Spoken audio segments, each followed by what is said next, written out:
Nagmalampuson ang Misamis Oriental Provincial Agriculture Office kun Pagro sa pagpangulo ni Mr. Jose Apollo Pacamalan sa pakigtimbayayong sa Department of Agriculture Regional Office 10 sa pagpangulo ni Regional Director Carlin C. Collado sa pagpahigayon og planning workshop alang sa calendar year 2023 to 2025 ni adtong Mayo 26 hangtod 27, 2022 sa Harbor Lights Hotel, Cagayan de Oro City. Ang unang adlaw sa moong kalihukan gitambungan sa mga municipal ug city agriculturists nga gikan sa lokal nga panggamahanan sa probinsya sa Misamis Oriental kung asa ilang gipresentar ang ilang kalampusan sa mga niaging tuig ug ilang mga plano ug programa sa mga moabot na tuig. Giimbitar sab ang pipila ka mga farmer leader sa probinsya. Gipresentar sab sa Pangulo sa Pagro nga si Mr. Apollo Pacamalan ang mga kalampusan sa Pagro sa pipila ka tuig sama sa pag-implementar sa online PagroLink nga program kung asa dali lang makalap ang mga datos bahin sa mga mag-uuma, produkto, distribusyon ug marketing sa mga pananom sa mga mag-uuma.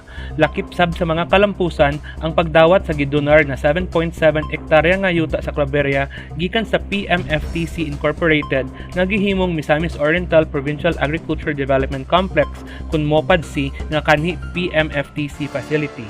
Nitambong sab sa moong kalihukan ang bagong napiling gobernador sa probinsya nga si Governor-elect Peter Sr. Pedro Unabia kung asa niya gipaabot ang iyang dakong suporta sa sektor sa agrikultura isip iyang focus sa iyang pagdumala isip bagong gobernador sa Misamis Oriental.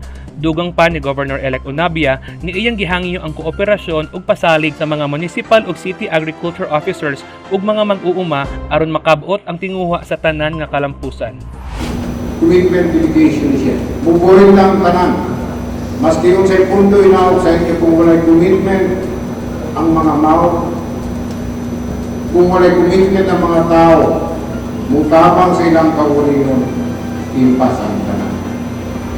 Gisiguro sa panggamhanang probinsya sa Misamis Oriental sa pagpangulo ni Gobernador Bambi Imano nga mahatag ang hustong transisyon sa umalabot nga bagong administrasyon aron mahatag ang tiunay nga paglaom sa matag Misamisnon nga padayong kalambuan sa tibuok probinsya.